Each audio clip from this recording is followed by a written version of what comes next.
नमस्कार. United western bank या मालिकेचा हा दुसरा भाग. अण्णासाहेब चिरमुले यांचं आपण चरित्र आणि त्याचं मूळ सूत्र बघतोय. अण्णासाहेबांचा जन्म मध्यमवर्गीय कुटुंबात 1864 साली साताऱ्यात झाला. त्यांचे पूर्ण नाव वासुदेव गणेश चिरमुले. साताऱ्याच्या सातारा हायस्कूलमधून 1881 साली ते मुंबई विद्यापीठाची मॅट्रिकची परीक्षा पास झाले. कॉलेज शिक्षणाचा प्रारंभ कोल्हापूरमध्ये झाला खरा, परंतु तेथे 1-2 वर्षे पूर्ण केल्यावर अधिक दर्जेदार शिक्षण मिळावे म्हणून त्यांनी मुंबई येथील एल.पी. कॉलेजमध्ये प्रवेश घेतला. शालेय आणि कॉलेजीना हुशार विद्यार्थी म्हणून त्याचा लौकिक होता. 1884 मध्ये त्यांनी अर्थशास्त्र इतिहास घेऊन BA पदवी मिळवली. तेव्हाच्या हुशार विद्यार्थ्यांनी BA करून पुढे LLB जायचे आणि सहज घेऊन वकिली सुरू करायची आणि नंतर त्याच्याबरोबरीने सामाजिक व स्वातंत्र्यासाठी कार्य करायची अलिखित प्रथा होती. त्यांच्याही मनात तेच होते, परंतु कदाचित घरातील वडीलधाऱ्यांचे प्रमाणे त्यांनी शिक्षणाला स्वल्पविराम दिला आणि शिक्षक म्हणून नोकरीस सुरुवात केली. बॉम्बे इंग्लिश स्कूल या शाळेत शिक्षक म्हणून ते विद्यार्थी प्रिय होते आणि त्याच काळात त्यांनी कायद्याचे शिक्षण घेतले. तीव्र शिक्षण घ्यायची इच्छा होती म्हणून त्यांनी पहिली नोकरी सोडून मराठा स्कूलमध्ये नोकरी पत्करली. मात्र नोकरी व प्रपंच सांभाळत ते LLBचा पहिला भागच पास होऊ शकले. पुढे जमखंडीला शिक्षकाची चांगली नोकरी मिळाल्याने मुंबई सोडून त्यांनी जमखंडीला विरार केले. तेथे ते जनप्रिय झाले, पण लॉच्या पदवीचा ध्यास त्यांना स्वस्थ बसून देईना म्हणून परीक्षेपूर्वी 1 महिना रजा घेऊन त्यावेळी मुंबईत राहिले आणि अखेर 1890 मध्ये LLB झाले. वकिलीची परीक्षा पास झाल्यानंतर शिक्षकाची नोकरी सोडून स्वतंत्रपणे मुंबईत वकिली सुरू करायचा त्यांचा मानस होता. पण त्या सुमारास त्यांना मुधोळ येथील संस्थानिकांच्याकडून मुधोळ येथील न्यायाधीशपद स्वीकारण्याचा प्रस्ताव आला आणि अण्णासाहेब तिथले न्यायाधीश झाले. 1890 पासून ते न्यायाधीश म्हणून काम पाहू लागले. त्यांच्या जीवनक्रमाविषयी आणि न्यायीपणाविषयी जनमानसात आदर निर्माण झाला. दिवसभर कोर्टात कर्तव्यक्षम न्यायदेवाणा करून संध्याकाळी तेथील वाचनालयात जाऊन व्यासंग वाढवतानाच तेथील वाचनालयाच्या कामातील रस घेत असत. त्यातले सर्व असेच चालले असते तर ते बुधोळलाच सरन्यायाधीश होऊन स्थायिकी झाले असते. मग त्यांचे सातारा येणे, वेस्टर्न इंडिया व युनायटेड वेस्टर्न बँकेची स्थापना या गोष्टीत घडल्या नसत्या. पण नियतीच्या मनात ही सर्व भावी योजना कुठेतरी निश्चित झालेली असावी, अन्यथा ते निमित्तही घडले नसते. ते निमित्त होते अण्णासाहेबांच्या पुढे चालू असलेल्या एका केसचे. त्याची सुनावणी चालू असतानाच त्या केसचा अमुक एका बाजून निकाल द्यावा असे दडपण तेथील वरिष्ठांनी अण्णासाहेबांच्यावर आणले. त्यांच्या न्यायनिष्ठुर स्वभावाला ते अजिबात मानवणारे नव्हते. संस्थानिक काळात अशी दडपणे येतच राहणार आणि हे एक झुगारले तरी त्यांची पुनरावृत्ती होतच राहणार त्यांच्या लक्षात आले. त्यांनी क्षणात राजीनामा देण्याचा निर्णय घेतला आणि मुधोळी सोडायचा निर्णय घेतला. सामान्य माणसाच्या दृष्टीने असा तडकाफडकी निर्णय घेणे अवघड असते.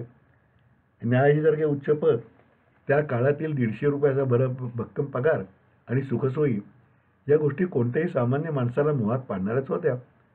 पण अण्णासाहेबांसारखीच असामान्य माणसे आपले तत्व आणि सत्व सर्वात मोलाचे मानतात आणि म्हणून एरवी अवघड वाटणारा निर्णय क्षणात घेऊन सहजतेने ते अंमलात आणतात. मुधोळून निघून स्वतंत्रपणे वकिली करण्यात त्यांनी ठरवले, परंतु त्यासाठी सातारा हेच गाव त्यांनी का व कसे निवडले याचा नेमका तपशील उपलब्ध नाही. खरे तर जमखंडीच्या वास्तव्यात तेथे लोकप्रिय झाले होते. विजापूरला त्यांचे स्नेही वकिली करत होते आणि अण्णासाहेबांनी विजापूरला वास्तव्याचा आग्रह होता. कदाचित आपले जन्मगाव व मॅट्रिकपर्यंत शिक्षण झालेले गाव म्हणून सातारा त्यांना योग्य वाटले असेल. किंबहुना त्यांचे कराडशी असणारे नातेसंबंध व त्यामधून त्यांच्या जिल्ह्याचे ठिकाण म्हणून साताराची निवड झाली असावी, किंवा भावी काळात हे सर्व अण्णासाहेबांच्या हातून होण्याची ईश्वरी योजनाच त्यामागे असावी. 1894 सालीच ते साताऱ्यात आले आणि त्यांनी स्वतंत्रपणे वकिली सुरू केली. कुशाग्र बुद्धी, न्यायी व निर्लोभी स्वभाव व सखोल ज्ञान यामुळे त्यांचा नावलौकिकी झाला. तेव्हाचा काळही भारलेला आणि मंतरलेला होता. मान्य गोपाळकृष्ण गोखले, लोकमान्य टिळक असे महारथी स्वदेशी, शिक्षण, स्वातंत्र्य आणि समाज संघटन यांचे कंकण बांधून नेतृत्व करीत होते. कार्यकर्त्यांचे 2 प्रकार असतात. एक प्रकार सर्वस्वाचा होम करून त्या कार्यात उडी घेणारे, तर दुसरा प्रकार आपले क्षेत्र सांभाळून वैचारिक अधिष्ठानाने निर्लोभी वृत्तीने समाजाच्या हिताची सदैव खटपट करीत राहणारे. अण्णासाहेब हे दुसऱ्या प्रकारातील वैचारिक बळकटीने देश व समाजाच्या हितार्थ काम करणार होते. त्यांनी वकिली करतच गरीब विद्यार्थ्यांना शिक्षण देण्यासाठी मोफत लॉ क्लासेस चालवले. त्यांच्या या उपक्रमाचे खुद्द लोकमान्य टिळकांनी 1895 साली सातारा येथे आल्यावर कौतुक केले होते. लोकमान्य म्हणाले होते, मी सुद्धा अशा तऱ्हेचे वर्ग पुण्याला घेतो, पण त्यासाठी फी घेतो. तुम्ही मात्र ते मोफत चालवता. या ज्ञानदानाचे मला विशेष विशेष कौतुक वाटते. तत्वनिष्ठेने वकील व्यवसाय करीत अण्णासाहेब साताऱ्याच्या समाज जीवनाशी समरस होऊ लागले. अर्थात त्यांचा स्वभाव मुळातच मितभाषी असल्याने वकील वर्गातही त्यांच्याबद्दल आदर असला तरी त्याची जवळीक किंवा घट्ट मैत्री नसे.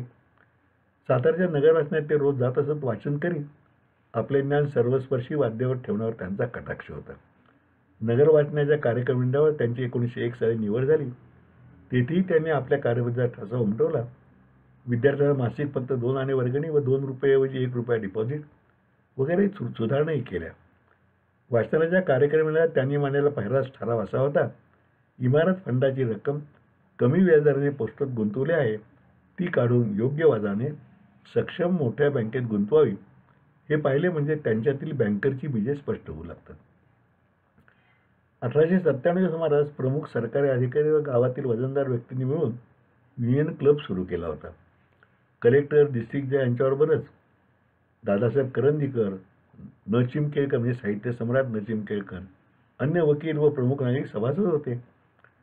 तिथे अण्णासाहेब ते सदस्य झाले आणि त्या सर्वात थोडे अलिप्त राहून पण मिसळून गेले.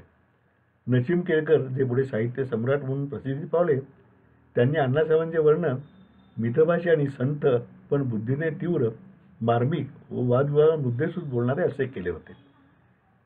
जनहिताच्या व स्वराज्याच्या पोषक अशी शुभसूचक, महाराष्ट्र मित्र, बोध सुधाकर ही साप्ताहिके साताऱ्यात होती व अण्णासाहेब त्यात लेखही देत असत.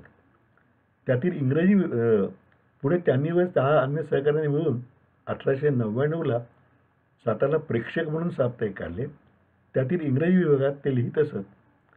त्या सुमारास नगरपालिकेच्या हिशोबात गडबड दिसून त्यावर प्रेक्षक म्हणून खरं म्हणजे टीकाही झाली.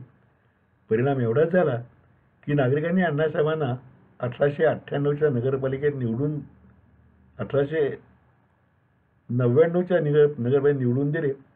सभासद, स्कूल बोर्डाचे अध्यक्ष, स्टँडिंग कमिटीचे अध्यक्ष अशा पदावर त्यांनी उत्तम काम करून काटेकोर आर्थिक शिस्त घालून दिली. लोकमान्य टिळक त्या जनतेच्या हृदय सिंहासनावर आरूढ होते. भारताला ब्रिटिशांकडून राजकीय स्वातंत्र्य मिळवायचे होते, पण त्याचबरोबर आर्थिक स्वातंत्र्य हे सुद्धा त्यांचे ध्येय होते. त्यासाठी टिळकांनी व सर्वच भारतीय नेत्यांनी स्वदेशीचा पुरस्कार व विदेशी वस्तूंवर बहिष्कार असा नारा दिला होता. साताऱ्यातील लोकप्रिय वकील ल. मो. तथा अण्णासाहेब आपटे स्वदेशी वापरणाऱ्या अशा व्रतस्थापैकी एक होते. एके दिवशी ते स्वदेशी धोतरजोडी घेण्यासाठी साताऱ्यातील अनेक दुकानात फिरले, पण ती उपलब्ध होईना. शेवटी एकाकडे ती मिळाली खरी, पण अव्वाच्या सव्वा किंमत मोजल्यावरच. ही गोष्ट त्यांच्या मनाला फार लागून राहिली. आपल्या मित्रमंडळीत त्यांनी कल्पना मांडली, साताऱ्यात स्वदेशी माल सहज व रास्त दरात देणारे स्वदेशी दुकान काढावे. पण त्यापूर्वी साताऱ्यात निघायला अशा दुकानाला टिकाव लागला नसल्यामुळे बहुतेकांनी त्याला फारसा प्रतिसाद दिला नाही. मात्र अण्णासाहेबांनी पूर्वीच्या दुकानातील अडचणींचा अभ्यास करून ठेवला होता. त्यावरची उपाययोजनाही त्यांच्या मनात असल्याने त्यांनी ती कल्पना उचलून धरली. मात्र ती लिमिटेड कंपनीच्या स्वरूपात व पुरेसे भाग भांडवल घालूनच काढावी असाही सल्ला दिला. भाऊसाहेब सोमण, नानासाहेब आगाशे वगैरेंनी ती उचलून धरली आणि स्वदेशी त्या उर्मीत 7 जणांनी प्रत्येकी 100 प्रमाणे 700 रुपये बसल्या बैठकीत एकत्र केले. तेव्हा जे 100 रुपये म्हणजे आताचा हिशोब काढला तर बहुतेक 25-50 हजार रुपये होतील. या कल्पनेस सातारकरांनी प्रतिसाद दिला. 28 जानेवारी 1906 रोजी सर्व समविचारी मंडळींची सभा घेऊन 4000 रुपयाचे भागभांडवल गोळा झाले आणि अण्णासाहेब चिरमुलांच्या चेअरमनपदाखाली सातारा स्वदेशी कमर्शियल कंपनीची स्थापना झाली. स्वदेशी कापडाचा व्यवहार चालू झाला. अण्णासाहेबांच्या काटेकोर देखील उत्तम व्यवसाय होऊ लागला आणि कापडाबरोबरच स्वदेशी साखर मागूनही व्यवहार चालू झाला. त्याचबरोबर लोकांच्या ठेवी, बचत खाती, हुंड्या असा स्टॉक व्यवसायही त्या कंपनीने सुरू केला. 20 ऑगस्ट 1907 रोजी कंपनीचे नाव दी सातारा स्वदेशी कमर्शियल बँक लिमिटेड असे करून कायदेशीर सर्व पूर्तता करण्यात आली. अतिशय रास्त नफा आकारूनही 15 महिन्यात कंपनीला काटकसरीच्या कारणामुळे ₹955 निव्वळ नफा झाल्याची नोंद आढळते. पुढे कापड व साखर विभाग बंद करून कंपनी किंवा बँक म्हणून काम करू लागली. ती महाराष्ट्रातील बहुधा पहिलीच बँक होती, सातारा स्वदेशी कमर्शियल बँक. 1944 पर्यंत त्या कंपनीचा तपशील पाहिला तर चेअरमन सर्व संचालक एकही पैसा न घेता कार्यक्षमतेने कार्यक्षमतेने आपले श्रम, वेळ व बुद्धी वापरून कंपनीच्या उत्कर्षासाठी आर्थिक जनसेवा करीत होते. अशी त्यागी वृत्ती असलेल्या संस्था उगीचच मोठ्या होत नाहीत. त्या काळातही कधी अडचणीचे प्रसंग आले तर सर्व संचालक व्यक्तिगतरित्या पत्राला खाल लावून ते अडचण दूर करीत. एके दिवशी रोख रकमेचे शॉर्टेज आल्यावर चेक घेऊन उद्या या असे सांगण्याची पायी येईल म्हटल्यावर अण्णासाहेब पत्नीचे दागिने घेऊन त्यावर रक्कम उभी करण्यासाठी आले. त्यावेळी प्रमुख संचालकांनी स्वतःवरची रक्कम घालून ती अडचण दूर केली आणि अण्णासाहेबांच्या पत्नीचा डबा परत दिला. प्रस्तुतच्या ग्रंथाचा हेतू लक्षात घेतला म्हणजे आज 90 वर्षात काळ कसा पालटला आणि आजची वेळ कोणामुळे कशामुळे आली हे शून्य वाचकांच्या सहज लक्षात येईल. समाजातील तळागाळातील वंचित लोकांसाठीही बँकांनी सोशल बँकिंग केले पाहिजे हा विचार 1969च्या सुमारास भारतात जोर धरू लागला. प्रायोरिटी सेक्टर, DRI स्कीम वगैरे संकल्पना तेव्हा रूढ झाल्या, पण त्यापूर्वी सुमारे 50 वर्षे अण्णासाहेबांनी त्या अंमलात आणलेल्या पाहिल्या ही त्यांचे दृष्टिकोन उजळून निघते. म्युन्सिपालिटी सदस्य असताना त्यांनी मेहतर मंडळींचा बचत गट करून परस्पर आर्थिक सहकार्याचा धडा दिला होता. सातारा स्वदेशी बँकेत त्यांनी मेहतर, चांभार, पाथरवट वगैरे मंडळींचे गट करून परस्परांची जामीनकी घेऊन कर्जे दिली होती आणि अडचणीच्या वेळी बँकेने केली मदत म्हणून त्या सर्वांनी 100% परतफेड सुद्धा केली होती. सहकारी क्षेत्रातील त्यांच्या ज्ञानाचा उपयोग म्हणून सरकारने त्यांची नियुक्ती जिल्हा सल्लागारपदी केली होती. पुढील काळात विविध समाज घटकांच्या सहकारी पतपेढ्या व बँका यांचे गुण जाणून शिलाई व्यवसायांची नामदेव कोऑपरेटिव्ह बँक, इनामदार मंडळींची इनामदार कोऑपरेटिव्ह बँक अशांच्या स्थापनेसाठी अण्णासाहेबांनी मार्गदर्शन करून त्यांच्या घटनाही करून द्यायला होत्या. अण्णासाहेब सातारा स्वदेशी चेअरमन म्हणून अनेक वर्षे कार्यरत होते. त्यांच्या नेतृत्वाखाली व निरपेक्ष संचालक मंडळाच्या पाठिंब्याने ती उत्तम चालली होती. 1961 म्हणजे अण्णासाहेबांच्या निधनानंतर बँकेच्या एका मोठ्या कर्जाने गहाण ठेवलेल्या शेंगा स्टॉकमध्ये शेंगाजी पोलपटे निघाली आणि मोठा गदारोळ होऊन ती बँक अडचणीत येईल काय अशी होती. त्यामुळे रिझर्व्ह बँकेने तातडीने कारवाई करून मोरटोरियम लागू करून निर्बंध घातले आणि 6 सप्टेंबर 1961 रोजी आदेश काढून त्या बँकेचे सातारा स्वदेशी कंपनीचे युनायटेड वेस्टर्न बँकेत विलीनीकरण करण्यात आले. या दोन्ही बँका अण्णासाहेबांची आपत्ती होती, परंतु हे पाहायला अण्णासाहेब हयात नव्हते. अन्यथा त्यांचे मार्गदर्शन लाभले असते तर काही ती वेळ आलीही नसती. या आदेशाने अण्णासाहेबांच्या एका संस्थेत अस्तित्व संपले, दुःख मात्र राहिलेच. मात्र सातारा स्वदेशी बँकेची सर्व मालमत्ता व एनजीनी वसुली करून ते सर्व हिशोब युनायटेड वेस्टर्न बँकेने पूर्ण केले आणि सर्व वसूल रकमेतून सरप्लस राहिला तो सर्व सातारा स्वदेशीच्या भागधारकांना देण्यात आला. आणि त्यावेळेस प्रस्तुतचा लेखक म्हणजे मी आयकर सल्लागार म्हणून काम करत असल्याने मला तो सर्व तपशील ज्ञात आहे. सर्व म्हणून सातारा स्वदेशी कमर्शियल बँकेच्या 50 रुपयाच्या एका भागाला सुमारे 125 रुपयाप्रमाणे भरघोस मोबदला मिळाला म्हणजे प्रत्येक भागधारकाला विलिनीकरण होऊनही देण्यात आला हे महत्त्वाचे. म्हणजे तात्पुरती ती कोंडी होती स्वदेशी बँकेची असं.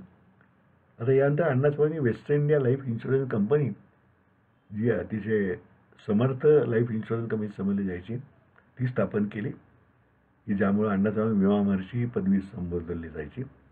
त्याचा भाग आपण त्या सर्व तपशील पुढच्या भागात पाहू. आणि मग कारण यातनंच पुढे युनायटेड वेस्टर्न बँक निर्माण झाली म्हणून हा सर्व इतिहास महत्त्वाचा आहे. थोडं ज्यांना काही परिचय नाही त्यांना असं वाटेल की अण्णासाहेबांचं काय तुम्ही कौतुक करताय, पण अशी माणसं फार दुर्मिळ असतात ज्यांना दूरदृष्टी आहे, निस्वार्थी वृत्ती आहे आणि संस्था कशा उभ्या करायच्या याचं स्किल आहे. आणखी मुख्यतः निस्वार्थ वृत्तीमुळे त्या संस्था उभ्या राहायला हे विसरता येणार नाही. आज इथेच थांबूया.